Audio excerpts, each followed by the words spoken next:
December 8, 2004. The Alrosa Villa nightclub in Columbus, Ohio, throbbed with anticipation. Damageplan, the heavy metal band formed by the Abbott brothers after the tragic demise of Pantera, was about to take the stage. Fans, eager for a night of headbanging and camaraderie, packed the venue, their excitement palpable. But the night destined for sonic mayhem would instead be stained with tragedy. As the opening chords of Breathing New Life ripped through the air, a figure clad in a hooded sweatshirt scaled a fence and slipped into the club. Nathan Gale, a 25-year-old ex-Marine, had been lurking outside, his mind consumed by a dark obsession that had been festering for months. Armed with a 9mm Beretta pistol, Gale charged towards the stage, his eyes fixed on Dimebag Darrell, the legendary guitarist who had unwittingly become the target of his twisted rage. Gunfire erupted, shattering the music and transforming the jubilant atmosphere into a scene of unimaginable chaos. Dimebag Darrell, caught completely off guard, collapsed to the stage, mortally wounded. The first shots, a terrifying prelude to the carnage that was to follow, marked the beginning of a nightmare that would forever scar the world of heavy metal. Nathan Gale was by many accounts a troubled young man. Born in 1979, he had a seemingly normal upbringing in Marysville, Ohio. There were glimpses of anger and instability during his teenage years, but nothing that foreshadowed the violence that would come to define him. After graduating high school, Gale enlisted in the United States Marine Corps, a decision that would prove to be a turning point in his life. Military life seemed to exacerbate Gale's pre-existing mental health issues. He was discharged from the Marines in 2003 after being diagnosed with paranoid schizophrenia. Friends and family noticed a marked change in his behavior. He became increasingly withdrawn, prone to outbursts of anger, and fixated on conspiracy theories. Gale's obsession with heavy metal music, particularly the band Pantera, took on a dark and disturbing quality. Gale's descent into madness accelerated in the months leading up to the shooting.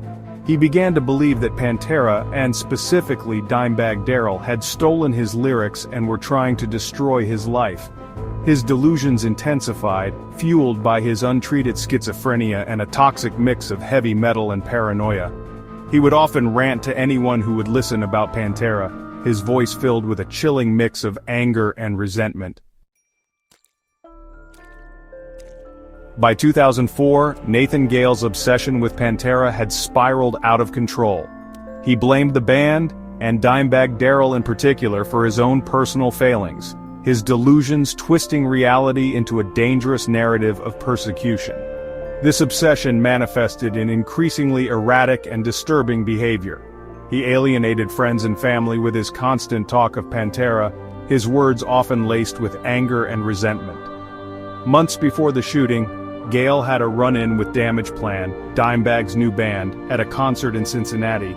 He caused a scene, ranting about Pantera and attempting to confront the band members. His behavior was so unsettling that security was forced to intervene, escorting him out of the venue.